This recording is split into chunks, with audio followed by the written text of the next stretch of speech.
مگر شما شعار جاهلیت را بلند میکنید حالان که من زنده در بین شما هستم؟ عزت از آن رسول الله است، عزت از آن مؤمن ها است، لیکن منافقان نمیفهمند. در همین جنگ اشتراک داره، در حادثه ها اشتراک داره، از دستش هیچ کار نمی بیاید. یا رسول الله اجازت دهید گردنش را زنم. سمن کلبک یأکلک، سگت را فربه کن تو را میخورد.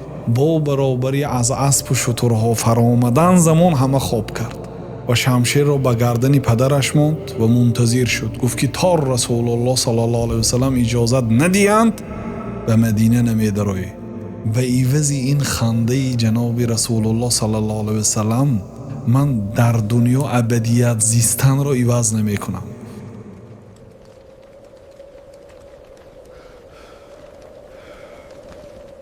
السلام علیکم و رحمت الله و برکاته. بسم الله الرحمن الرحیم. الحمد لله والصلاة والسلام على رسول الله و على آله و اصحابه و من والاه. اما بعد، غزوه بنی المصطلق، مصطلق با کسری طا هست، یعنی مصطلق نه مصطلق. بنی مصطلق نسبتاً به یک قبیله فرزندان مصطلق، یعنی نامی یکی از گذشتگانشان، یکی از قبیله های خزاعه، تقریباً 150 کیلومتر از مکه دورتر، یعنی بین مدینه و بین مکه.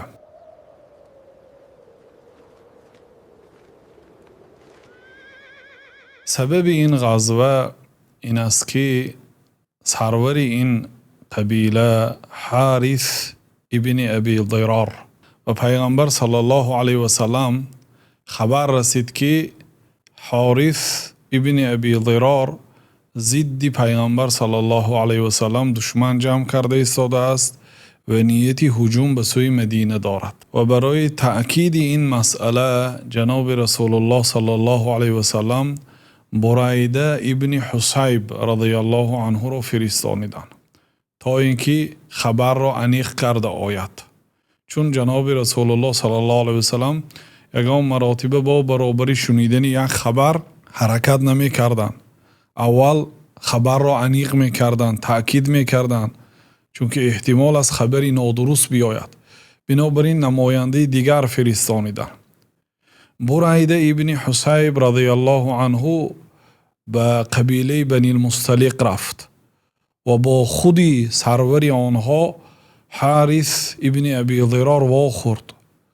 او پرسید که تو کیستی؟ گفت که من مرد از شما هستم. مقصد همراهی شما بر ضد مسلمان ها برای جنگ آمادگی دارم.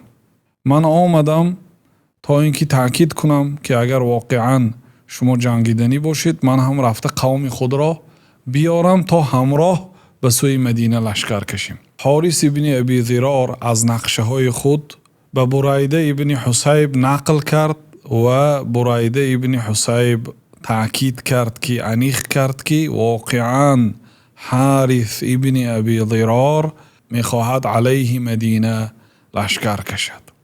بنابراین با آنها وعده میدهد که من قوم خود را میبیارم. گفته واقعا قوم خود را میبیارد. رفته این خبر را به جناب رسول الله صلی الله علیه و سلم میرساند.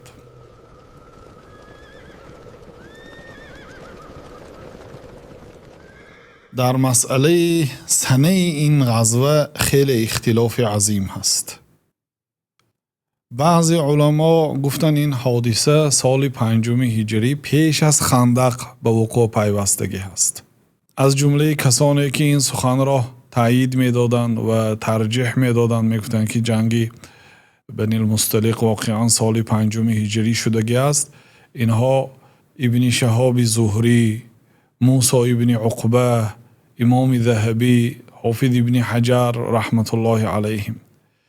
و قول دوم علمای هستند که میگفتند که غزوه بنی المصطلق سال 6 هجری، یعنی بعد غزوه خندق به وقوع پیوسته است. و مشهورترین عالمی که این سخن را ترجیح میدادند این ابن اسحاق، امام علم سیرت و امام علم مغازی رحمت الله علیه، و این چونین حافظ ابن کثیر و خلیفه ابن خیاط و امام مفسرها امام طبری و از معاصرها صفی الرحمن مبارک فوری در رحیق المختوم خود میگوید که غزوه بنی المصطلق سال 6 هجری شده است. سال 6 هجری ماه شعبان، یعنی پیش از رمضان.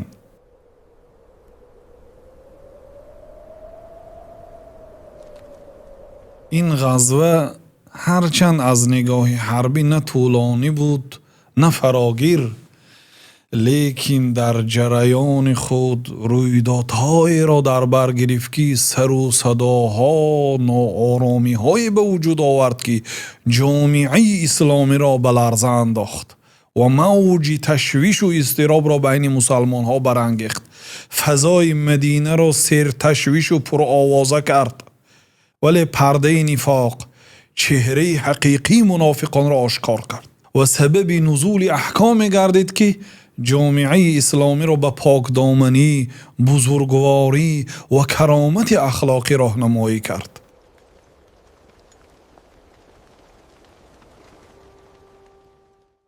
جناب رسول الله صلی الله علیه و سلم روز 2 شعبان سال 6 هجری به سفر برآمدند. همراهشان 700 نفر جنگاور بود.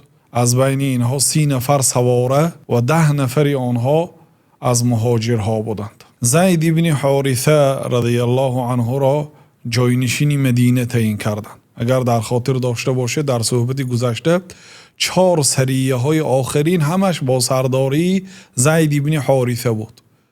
بنابراین این مراتبه زید ابن حارثه را در مدینه جاینشین تعیین کردند. با قولهای دیگر هم هست. پرچم مهاجران در دست ابوبکر صدیق رضی الله عنه بود و پرچم انصار در دست سعد ابن عباده رضی الله عنه بود. شعار مسلمان ها در این جنگ یا منصور امیت بود. یا منصور امیت، ای منصور بکش. منصور یعنی ای بنده ای که نصرت داده شدگی هستی از جانب الله تعالی، بکش. یا منصور امیت. در هر غزوه مسلمان ها یک شعار داشتن. در این غزوه یا منصور امیت، ابن اسحاق میگوید که یا منصور امیت امیت. در این غزوه منافق ها نیز اشتراک کردند. منافق ها تا امروز در غزوه ها اشتراک نمی کردند. در جنگ بدر اشتراک نداشتند چون که بدر حتمی نبود. در جنگ احد اگر به خاطر داشته باشید همراهی 300 نفر از نصف راه برگشتند.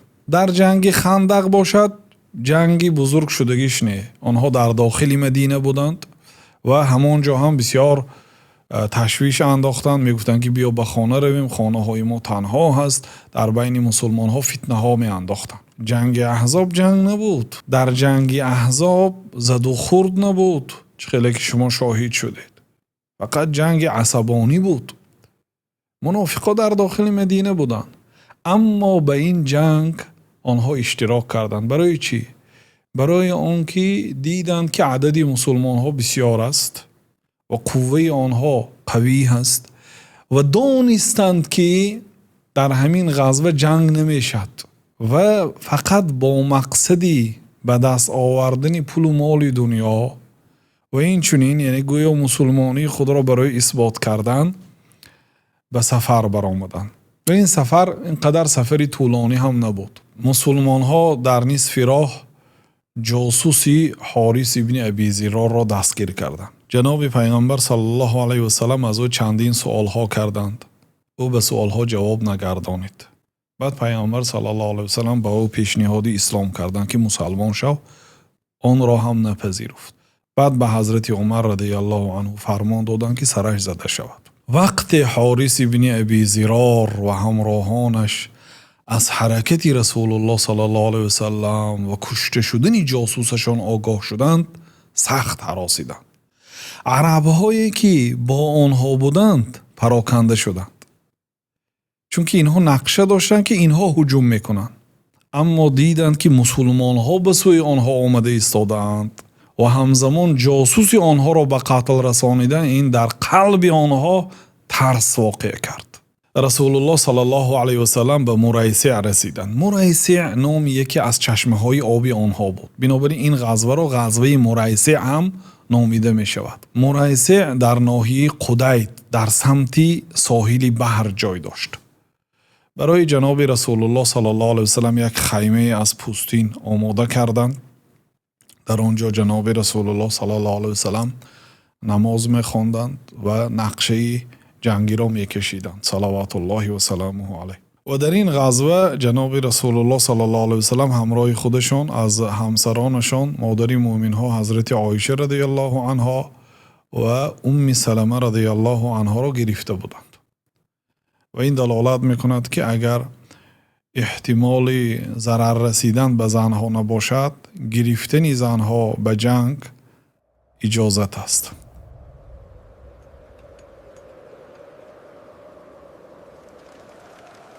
حارث ابن ابی ضرار به جنگ آمادگی گرفت و جناب رسول الله صلی الله علیه و سلم فرمان حمله را دادند و مسلمان ها به آنها حمله کردند و چند نفری آنها را کشتند، باقی مانده ها را اسیر گرفتند. و پیش از آن که پیغمبر صلی الله علیه و سلم به جنگ و به حمله فرمان دهند، حضرت عمر رضی الله عنه را سپارش دادند که در بین آنها ندا کند که قولوا لا اله الا الله تمنعوا بها انفسکم و اموالکم.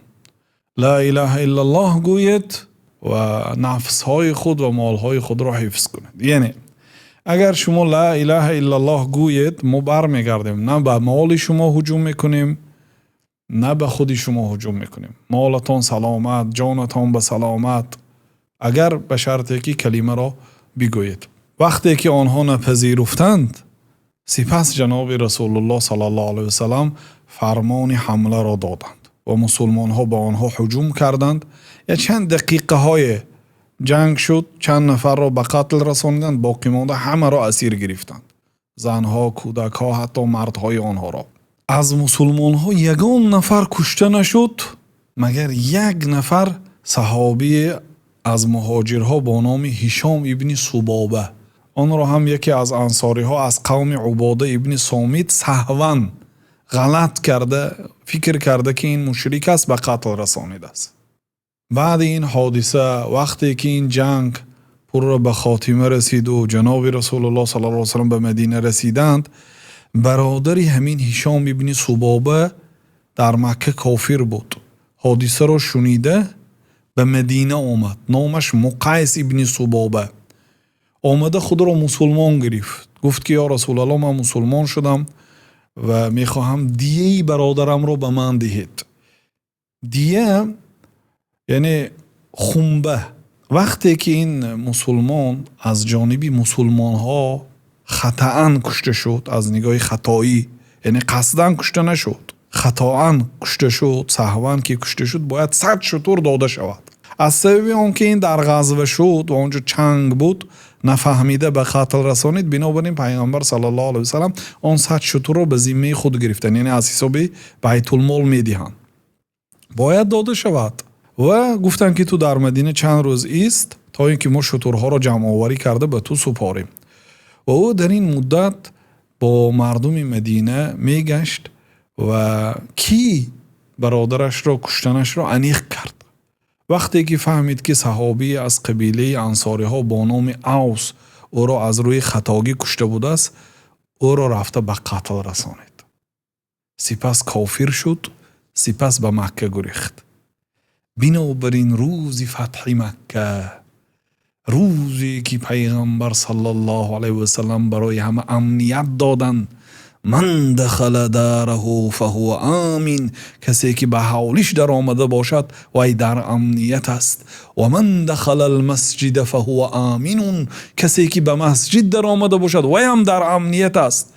پیغمبر صلی الله علیه و سلم آدم ها را نمی کشتن روزی فتح مکه، لیکن این بنده الله که مسلمان شد و کافر شد و یک مسلمان را غدرن کشته به مکه گریخت، پیغمبر صلی الله علیه و سلم در مکه مکرمه که ریزانیدن خون حرام است، فرمان قتلش را دادند.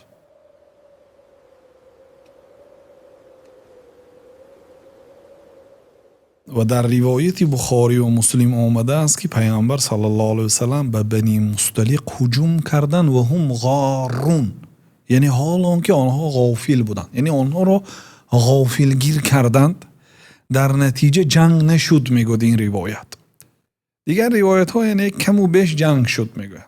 به هر حال در مدت چند لحظه های پیامبر صلی الله علیه و سلم غالب شدند. بنابراین به بعض روایت ها تقریبا 200 عائله را اسیر گرفتند و بعضی روایت ها میگوید که آنها زیاده از 700 نفر بودند. این یگان به همدیگر تعارض ندارد، چون که 200 عائله درست است که در یک عائله مرد هست، زن هست، فرزنداش هست، از 700 میگذارد، یعنی تقریبا 700 نفر را اسیر گرفتند.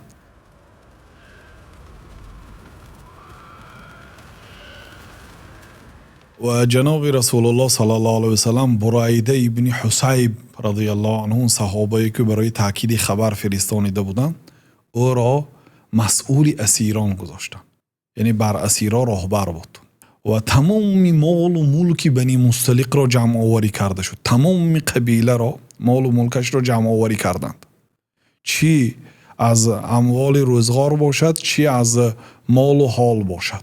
به شترها و گوسفندها شقران نام یکی از غلام‌های آزاد کرده جناب رسول الله صلی الله علیه و سلم بود، او را مسئول گذاشتند. یعنی او به مال و چارواها نگاه میکند، مسئول است، جوابگر است. کودکان را در یک جانب علاهیده جمع کردند. شماره شترها 2000 عدد بود.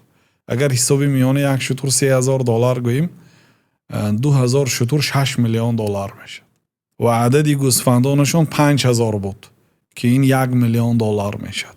آخه یک آدمی که با فهمی نادرست به همین مسئله نگاه میکند، میگوید که اینها غارتگر بودیان کو، و پیامبر صلی الله علیه و سلم برای اینها را در خاطر نداشتند هجوم اون طرف ایستاد.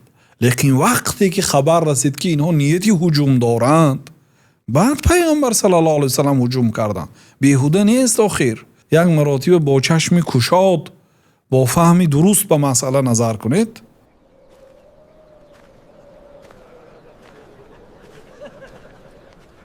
اسیرها را باشد وقتی که پیغمبر صلی الله علیه و سلم به مدینه رسیدند، بعد بین اشتراکچی ها تقسیم کردند که در نصیبه ثابت ابن شماس ابن قیس که دختری حارث ابن ابی ضرار به نام جویریه در سهم او افتاد. ثابت ابن قیس رضی الله عنه آن دختر را مکاتبه کرد. مکاتبه این که یعنی فلان مقدار برای من مال آورده میدهی، خودت را آزاد میکنی. بعد جویریه به نزد پیغمبر صلی الله علیه و سلم به خانه حضرت عایشه آمد.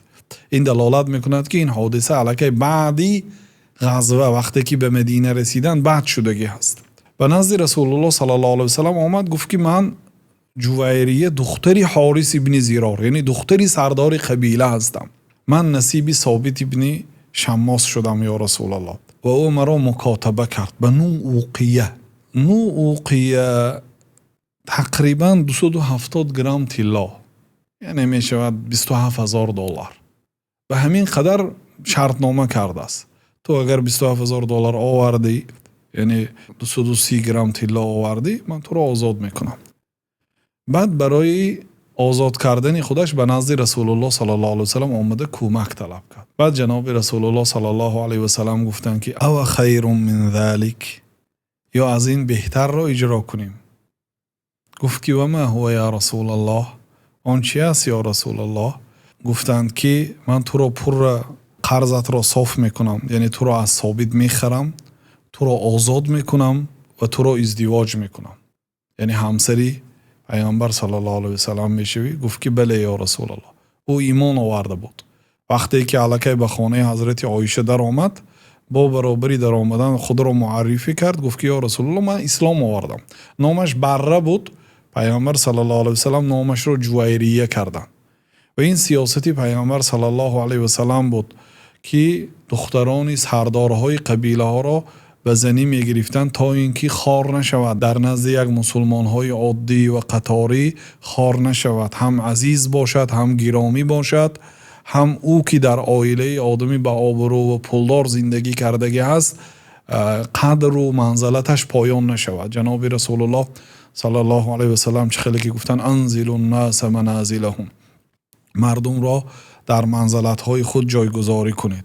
آنها را احترام میکردند و گرامی میداشتند. خیلی که چندین قصه ها، حتی دختری حاتمی طایی را هم احترام کردند، او را آزاد کردند و غیره از قصه های زیاد در تاریخ است. وقتی که جناب رسول الله صلی الله علیه و سلم جویریه را خانه‌دار شدند، مسلمان ها از این خانه‌داری پیامبر صلی الله علیه و سلم آگاهی پیدا کرده اینها خویشاوندان پیغمبر صلی الله علیه و سلم شدند. گفته 100 عائله را آزاد کردند. گفتند که اینها خویشاوندان پیغمبر صلی الله علیه و سلم شدند. گفته همچون احترام پیغمبر صلی الله علیه و سلم 100 عائله را آزاد کردند. بنابراین حضرت عایشه رضی الله عنها میگن که فلا اعلم امرأة اعظم برکة علی قومها منها. یگان زنی را نمیدانم که پربرکات تر باشد به قومش از او دیده. یعنی به قومش برکتش، خیرش، نفع فایدهش به قومش، به قبیلهش هم رسید. به سبب نکاح او آزاد شدن مردم و آنها هم من بعد مسلمان شدن، اون 100 عائله هم. جویریه رضی الله عنها نقل میکند که پیش از آن که پیامبر صلی الله علیه و سلم به دیار آنها هجوم کنند 3 شب پیش خواب دیدم که یک ماه از سوی یثرب آمد و به دامن من افتاد، به آغوش من افتاد و من این خواب رو به کسی نقل نکردم حتی روزی که پیغمبر صلی الله علیه و سلم به دیار ما آمدند و وقتی که ما اسیر گشتیم و ما را به سوی مدینه می بردند گفتم که خیر است. و وقتی که به مدینه آمدیم جناب رسول الله صلی الله علیه و سلم مرا خانه دار شدند. این چون یک حادثه دیگر را هم به خاطر می آورد. حضرت جویریه مادر مومنین ها رضی الله عنها می گوید که وقتی که پیغمبر صلی الله علیه و سلم به دیار ما رفتند پدرم گفت که چیزی بر سر ما آمده است که قدرت مقابله با آن را نداریم و لشکر مسلمان ها در نظر ما بسیار عدد نمایان می گشت. وقتی که مسلمان شدم و همراهی مسلمان ها به مدینه می رفتم دیدم که لشکر آنها اینقدر بسیار نبود است.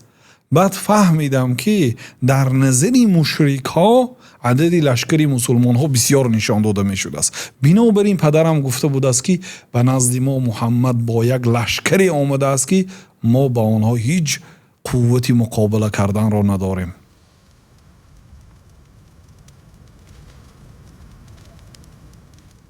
در ابتدا ما اشاره کردیم که این غزوه اینقدر بزرگ نبود، در این زد و خورد و نبرد بسیاری نبود، ولی آوازه های بعد و تشویش های زیاد داشت. گفتیم برای آنکه در این جنگ منافق ها اشتراک داشتند.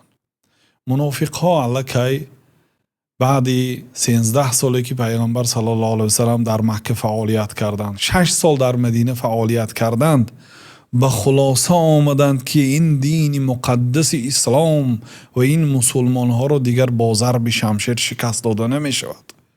باید کاری کرد که در بین آنها فتنه انداخته شود.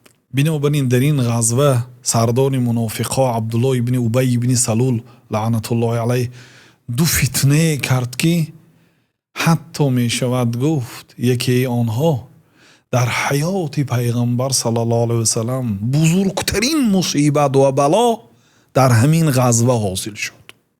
حادثه اول این است که وقتی که مردم آب می گرفتند سینان ابن وبر جهنی انصاری بود، از قبیله عباده ابن صامت بود و جهجاه غفاری که از مهاجرها هست ریسمانهای اینها در وقت کشیدن آب به همدیگر چسبید، پیچید و بین اینها نافهمی شد و مهاجری یه لغت این انصاری را به قفایش زد. سپس انصاری ندا کرد که ای انصاری ها، یعنی به یاردن بیایید. وقتی که انصاری ها به نزد او جمع شدن و او را زدنی شدند و او هم گفت که ای مهاجرها، ای جماعت مهاجرها، یا معشر المهاجرین، در بعض روایات یا معشر قریش، ای معشر قریش، ای جماعت مهاجرها به یاردن بیایید. و اینجا یک فتنه عظیمی شد. وقتی که خبر به جناب رسول الله صلی الله علیه و سلم رسید آمدند و گفتند که ابی دعو الجاهلیتی و انا بین ظهرانیکم، مگر شما شعار جاهلیت را بلند میکنید حالا که من زنده در بین شما هستم؟ شعار جاهلیت، این محلگرایی، ای مردم قریش، ای مردم مدینه، این شعار زمان جاهلیت است. ما مسلمان هستیم، ما دیگر محلگرایی ملتگرایی نداریم، ما همه برادر هستیم. ابی دعو الجاهلیه و انا بین ظهرانیکم، مگر در حیات من، در زنده بودن من شما شعار جاهلیت را بلند میبردارید؟ دعوها فانها منتنه، ترک کنید، این بویناک است. گفتن یعنی محلگرایی، این گفتن بوی بد دارد، این ترک کنید. لینصر الرجل اخاه ظالما او مظلوما، هر یک مرد برادرش را یاری دهد، خواه ظالم است خواه مظلوم است. چه خیلی یا رسول الله ظالم؟ دنگی ظالم را از ظلم نگاه دارید، مظلوم را یاری کنید.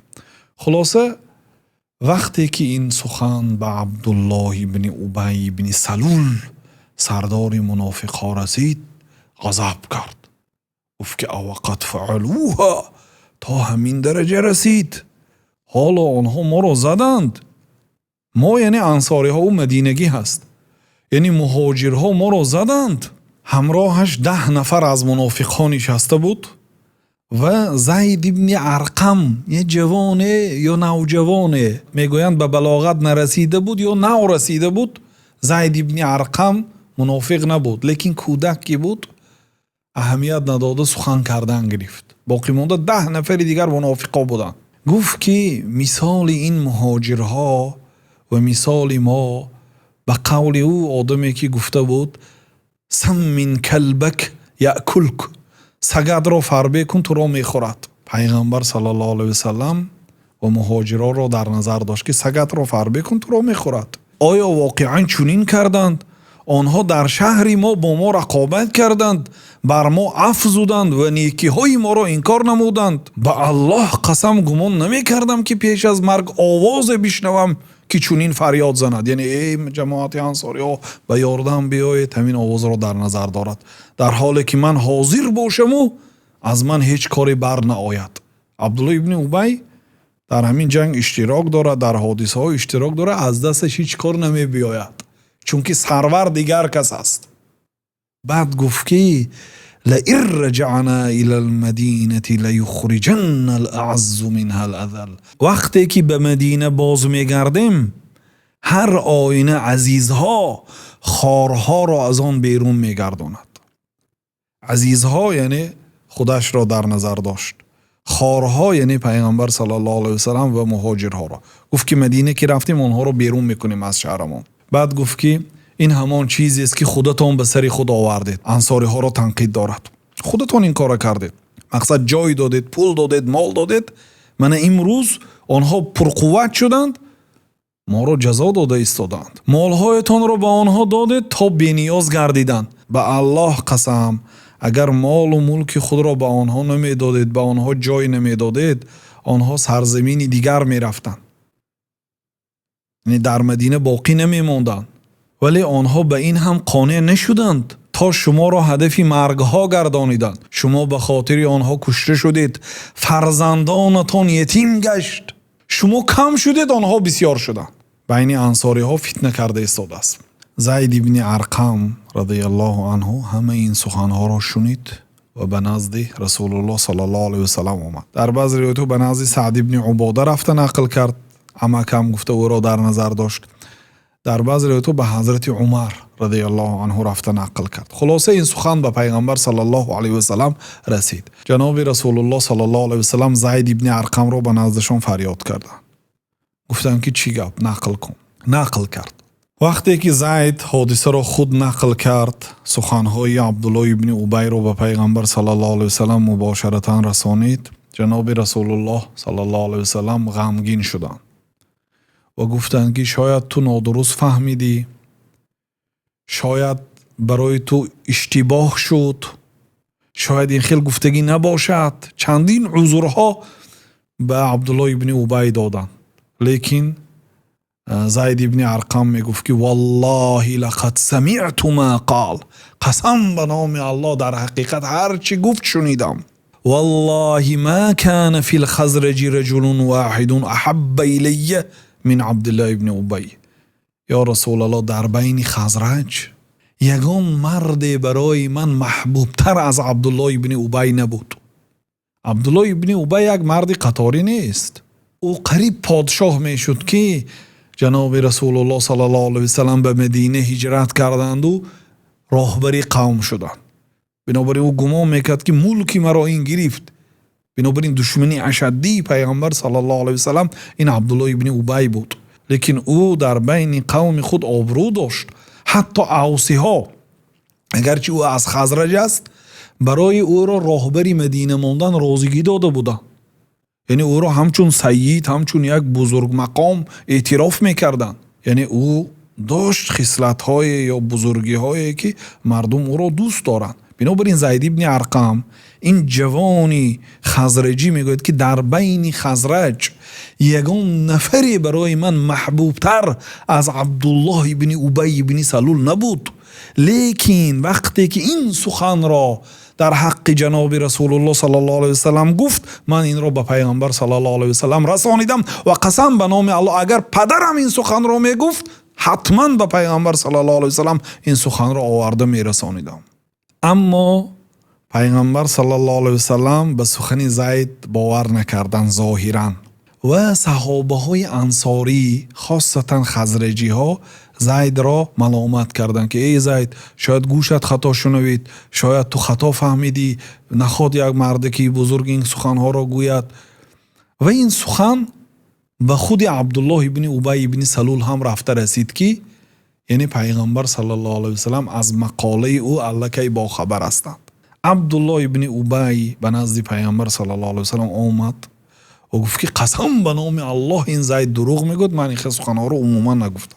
وقتی که این سخن به پیغمبر صلی الله علیه وسلم رسید، حضرت عمر پسر خطاب رضی الله عنه گفت که یا رسول الله دعنی اضرب عنقه، یا رسول الله اجازت دهید گردنش را زنم. پیامبر صلی الله علیه وسلم گفت دعه لا يتحدث الناس ان محمدا یقتل اصحابه، او را به حال خود گذار.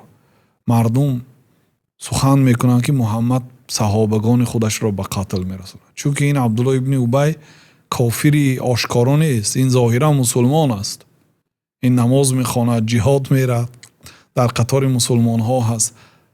بنابراین پیامبر صلی الله علیه وسلم گفتند که او را به حال خود گذار.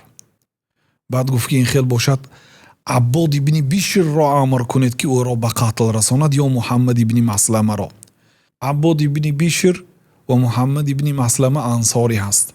اگر یک انصاری با فرمان پیامبر صلی الله علیه وسلم یک انصاری را کشد فتنه کمتر میشد. لیکن مهاجر اگر به قتل رساند باز احتمال فتنه محلگرایی بالا شود. بنابراین گفت که یا رسول الله اگر من نکشم عباد یا محمد ابن مسلمه را امر کنید که او را به قتل رساند. پیامبر صلی الله علیه وسلم گفتند نه.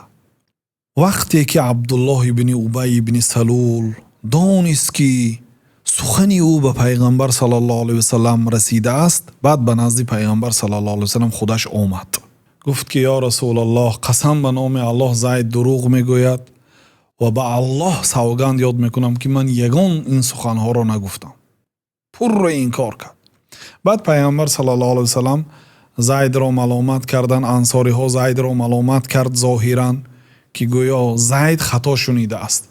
و بعضی آدم ها نسبت عبدالله ابن ابی بدگمان شدند و بعضی ها گمانی نیک کردند که او گفتگی نیست و کودک سخن را نادرست فهمیده آمدگی است. خلاصه پیامبر صلی الله علیه وسلم وقتی که دیدند که وضعیت به این درجه رسید در حال فرمان سفر را دادند که همه آمادگی به سفر بیند. خودشان به بالای شتر قصوا نشستند، حرکت را شروع کردند با مقصدی خاموش کردن فتنه. و این یکی از سیاست های پیغمبر صلی الله علیه وسلم است. دو برادر در خانه جنگ کند، پدر نمیخواهد که جنگ شود بین فرزندانش. راهبر هم نمیخواهد که بین مردم جنگ شود، محلگرایی شود و این فتنه عظیم هست. بنابراین در حال به سفر امر کردند. وقتی که پیغمبر صلی الله علیه وسلم فرمان حرکت و فرمان سفر را دادن اسید ابن حضیر رضی الله عنه سیدی اوس به نزد پیامبر صلی الله علیه و سلم اومد گفت که یا رسول الله در این وقت هیچگاه شما سفر نمی کردید، یعنی در عین گرمی سفر نمی کردید، چی شد؟ گفتن که مگر سخن عبدالله ابن ابی را نشنیدی که او میگفت که عزیزها خارها را میبرارد وقتی که به مدینه میرسند؟ بعد اسید ابن حضیر گفت که یا رسول الله شما عزیز هستید و او خار هست و اگر خواهید شما او را از مدینه بیرون میکنید. دل برداری کرد. خلاصه پیامبر صلی الله علیه و سلم به سفر برآمدند. بعد اسید ابن حضیر به پیامبر صلی الله علیه و سلم گفت که یا رسول الله با او نرمی کنید، یعنی با عبدالله ابن ابی ابن سلول ملایم معامله کنید، درشت معامله نکنید. چرا؟ به الله سوگند هنگامی که الله تعالی شما را نزد ما آورد قوم او برای تاجگذاری و مهره ها را بریشته میکشیدند. از اون تنها یک مهره باقی مانده بود که نزد یهودی با نام یوشع بود و او آنها را از سبب احتیاجشان به آن مهره در حالتی تنگی قرار داده بود، یعنی نرخ را بلند میکرد. همون یک دانه مهره را هم با آن تاجی که به سر عبدالله ابن ابی ابن سلول پوشانیده میشد باید همون هم چسبانیده شود. بعد میخواستن همون تاج قیمت بها را در حضور مردم، در حضور اوس و خزرج بر سر عبدالله ابن ابی ابن سلول پوشانند و با همین وی راهبری قوم تعیین شود. ناگاه جناب رسول الله صلی الله علیه و سلم از مکه به مدینه هجرت کردند و به طریق افطمتی راهبری مردم شدند. بنابراین وی گمان میکند که ملکی عبدالله ابن ابی را پیغمبر صلی الله علیه و سلم گرفتند. بنابراین یا رسول الله با او معامله نیک کنید، او را واقعا فهمیدن ممکن است یا رسول الله. همین گونه اسید ابن حضیر به پیغمبر صلی الله علیه و سلم مصلحت داد. نصف روز بود، سفر کردن تا بیگاه، از بیگاه تا سحر، یعنی به استراحت دیگه امکان ندادند و روز آینده تا زمانی که از گرمی آفتاب اذیت دیدند سپس کاروان را به استراحت اجازه دادند. وقتی که کاروان را به استراحت اجازه دادند با برابری از اسب و شترها فرآمدن زمان همه خواب کرد. با همین پیامبر صلی الله علیه و سلم فتنه اول را خاموش کردند. وقتی که جناب رسول الله صلی الله علیه و سلم با لشکر به سوی مدینه سفر می کردند، زید ابن ارقم رضی الله عنه می گوید غمی به دلم نشست که هرگز مثل آن غم را ندیده بودم. یعنی او بسیار غمگین شد که رسول الله صلی الله علیه و سلم به من باور نکردند و به عبدالله ابن ابی باور کردند. گفته پس بسیار غمگین راه می گشتم که ناگاه رسول الله صلی الله علیه و سلم در یکی از جایهایی که استراحت می کردیم به نزدم آمدند و گوشم را خپیده تافتند و بر رویم نگاه کرده خندیدند. والله به عوض این خنده جناب رسول الله صلی الله علیه و سلم من در دنیا ابدیت زیستن را عوض نمی کنم. گفت پیغمبر صلی الله علیه و سلم به نزدم آمدند، گوشم را خپیدند، کمتر کشیدند و بر رویم خنده کردند. میگوید یک خنده کردند که قسم به نام الله بر عوضش ابدیت در این دنیا زندگی کردن را عوض نمی کنم به عوض آن خنده پیغمبر صلی الله علیه و سلم. وقتی که پیغمبر صلی الله علیه و سلم از نزدم رفتن، حضرت ابوبکر صدیق به پیشم آمدن. گفتن که پیغمبر صلی الله علیه و سلم به تو چی گفتن؟ گفتم که همین خیال کردن. گفت که ابشر، خبری خوش ده. حضرت ابوبکر پیغمبر صلی الله علیه و سلم را میداند، رفیق پیغمبر صلی الله علیه و سلم، صحابه بزرگترین از همه شخصیتی که با پیغمبر صلی الله علیه و سلم بسیار هم صحبت شده است، عالمترین شخص به پیغمبر صلی الله علیه و سلم این حضرت ابوبکر است رضی الله عنه. بنابراین گفتند که مادامی که همین خیل کار کرده باشن ابشر، خوش خبر ده. بعد چند لحظه به پیغمبر صلی الله علیه و سلم سوره منافقون نازل شد. یک سوره کامل، سوره درباره منافق ها.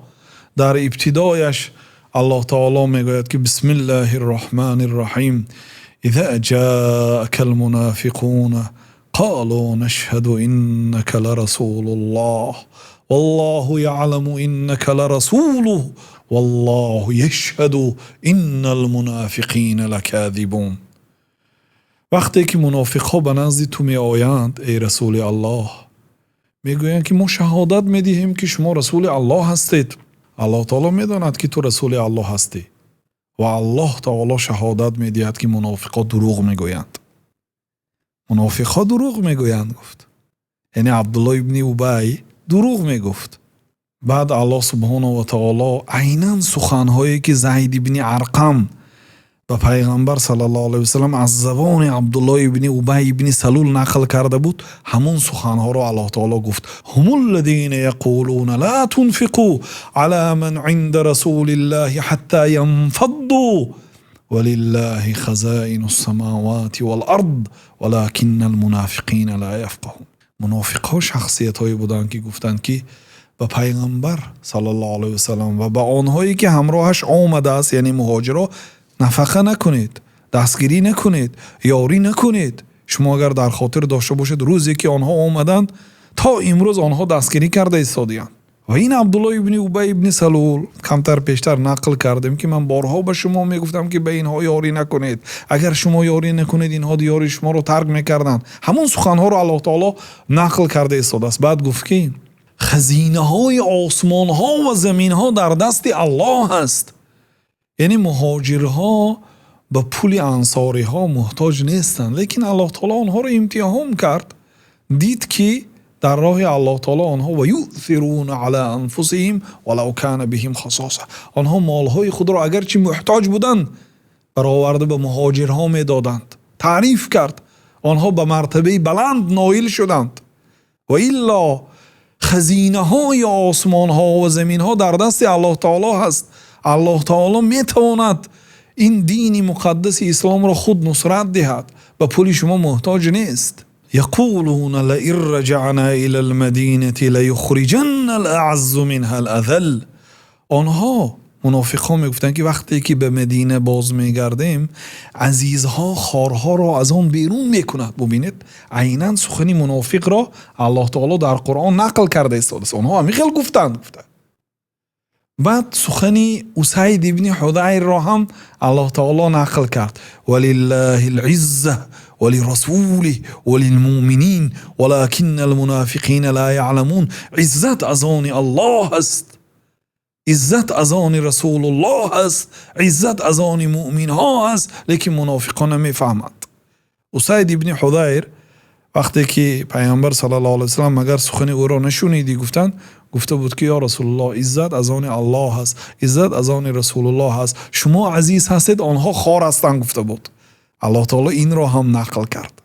وقتی که این حادثه را عبدالله پسر عبدالله ابن ابی ابن سلول شنوید به نزد پیغمبر صلی الله علیه و سلم آمد. عبدالله ابن عبدالله، یعنی عبدالله ابن ابی پسر داشت به نام عبدالله و اون عبدالله صحابه بود، مسلمانی صادق بود، شخصی با تقوا بود. آمد گفت که یا رسول الله من شنیدم که شما پدری مرا به قتل رسانیدنی هستید.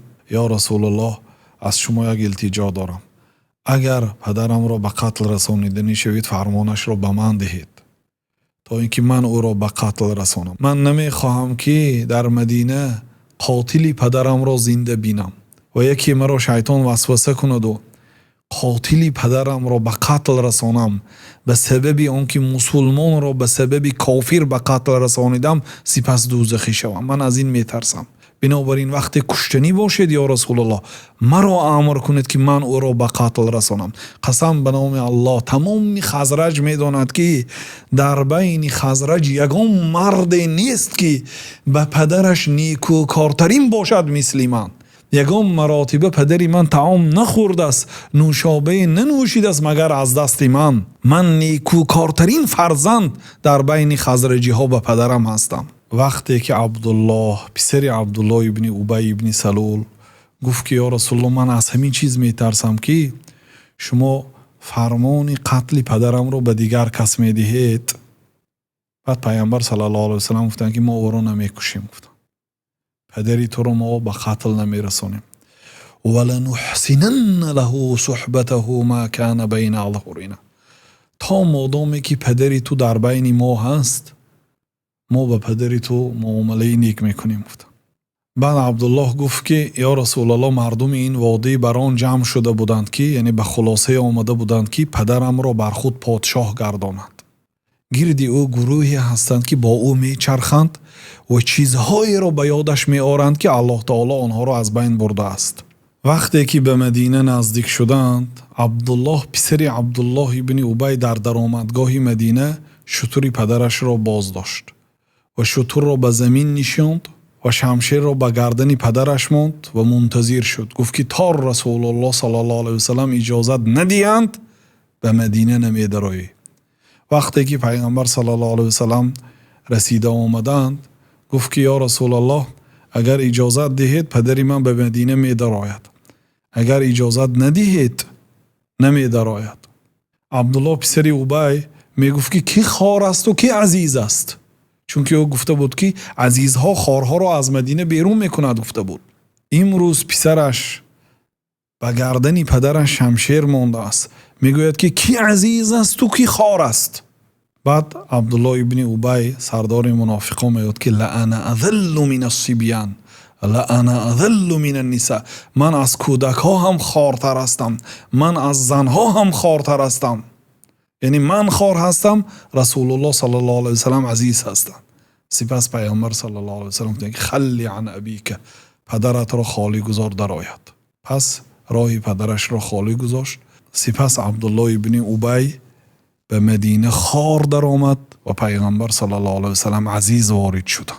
و من بعد اگر عبدالله ابن ابی ابن سلول یگان نامعقولی کند، او را قوم خودش او را جزا میدادند.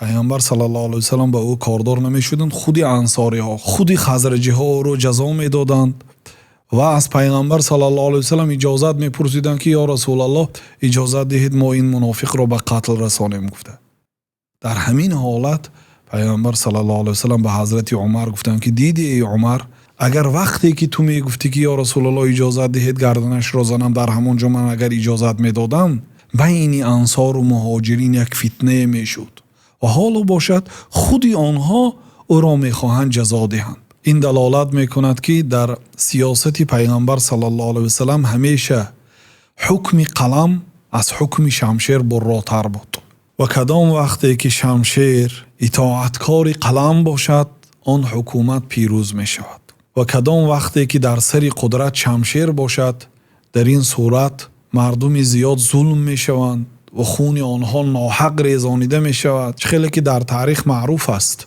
وقتی که صاحب قدرت شمشیردارها بودند، هر کسی را که برای آنها حتی خبری ناخوش هم می رساند از لشکر خودشون به قتل می رسانیدند، چون که آنها صاحب قلم نبودند، صاحب علم نبودند، صاحب حکمت نبودند.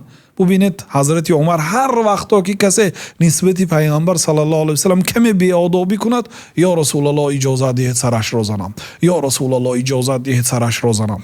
پیغمبر صلی الله علیه و سلم اجازت نمیدادند. بنابراین علما رحمت الله علیه گفتند که همیشه قلم باید بالای شمشیر حکم فرما باشد. این بود اولین قصه که منافق ها در غزوه بنی المصطلق ایجاد کردند و پیغمبر صلی الله علیه و سلم با یک حکمت این را خاموش کردند. حادثه دوم وقتی بازگشت از بنی مصطلق به مدینه، وقتی که به مدینه نزدیک شده بودند در یک جا استراحت کردند. وقتی که استراحت کردند، بعد استراحت پیغمبر صلی الله علیه و سلم فرمان آمادگی به حرکت دادند. بنابراین همه آمادگی میدید و حضرت عایشه مادر مومنها به قضای حاجت رفتند و در وقت بازگشتنشان گردنبند خود را گم کردند و به جستجوی آن رفتند. مردم فکر کردند که همه جمع شد، آنها سفر کردند، حضرت عایشه در آنجا تنها ماند. وقتی که روز دیگری حضرت عایشه با همراهی صفوان ابن معطل به قوم رسیدند، عبدالله ابن ابی ابن سلول سردار منافقا الله تعالی را لعنت کند یک فتنه را پیدا کرد که در طول حیاتشان پیغمبر صلی الله علیه و سلم چنان عذاب نکشیده بود.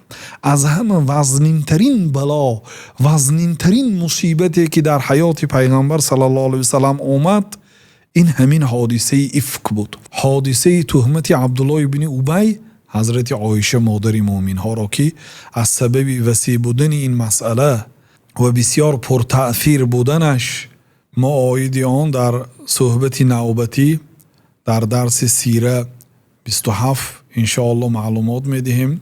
بنابراین تمام آن کسانی که در دنیا تهمت شدند و تمام آنهایی که در دنیا مردم را تهمت کردند به صحبت نوبتی اهمیت دهید.